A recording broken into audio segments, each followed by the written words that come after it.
আমরা এখন ঢুকবো উত্তরা গণভবনে। নাটোর জেলা থেকে প্রায় 2-2.5 কিলোমিটার দূরে এই উত্তরা গণভবন। এটিতে আমরা ঢুকবো আমাদের টিমের সকল সদস্য।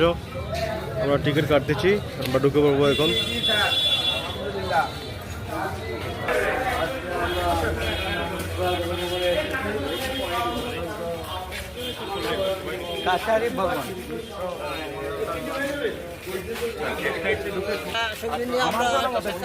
আমরা আস্তে আস্তে এগিয়ে যাচ্ছি উত্তরা গণভবনে। আমরা ঢুকে পড়েছি, আমরা ভিতরে গিয়ে ঘুরে দেখবো, পরে এটাকে আপনাদের সামনে দেবো।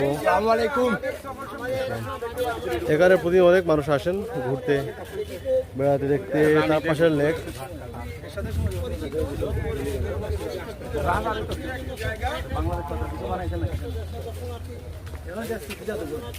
একটা ঘড়ি, আজব ঘড়ি, উপরে যেটা দেখতে সঠিক টাইমে ঘন্টা দিবে। এটা কোনো ব্যাটারিও নাই, আমাদের সিলেটেও আছে আলিয়ানদের ঘড়ি। এটা সূর্যের আলোর সাথে কানেক্ট। আলিয়ানদের ঘড়ি আছে আমাদের সিলেটে। আলিয়ানদের ঘড়ি তো ব্যাটারিতে চলে। খুব সুন্দর, খুব সুন্দর দৃশ্য, অত্যন্ত পরিপাটি, সাজানো গোছানো। এই রাজপ্রাসাদটি অত্যন্ত পরিপাটি, সাজানো গোছানো রয়েছে।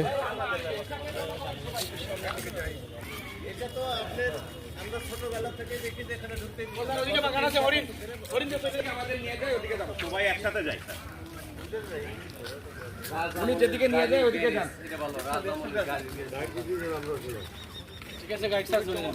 দৃশ্য এবং ফুলে ফুলে সুশোভিত এইরকম বলে সিরিয়াল ধরে সবাই বেড়ালে এদের সুবিধা।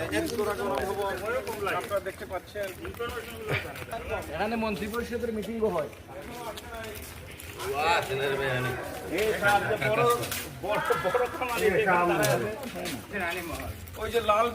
এটা হচ্ছে রানীমহল, গণভবনের রানীমহল, রানীঘাট মিনি চিড়িয়াখানা। শুনেন,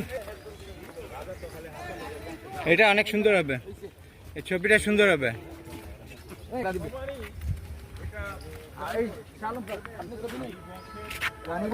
আপনি দ্রুত চলে আসবেন, অন্য একজন নিবে।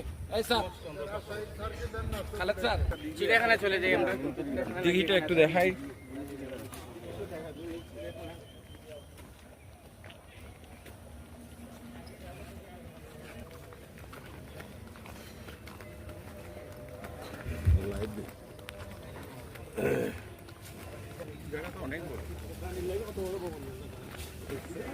এটা হচ্ছে বিশাল ঘাট, সানবাঁধানো ঘাট, রানী এখানে স্নান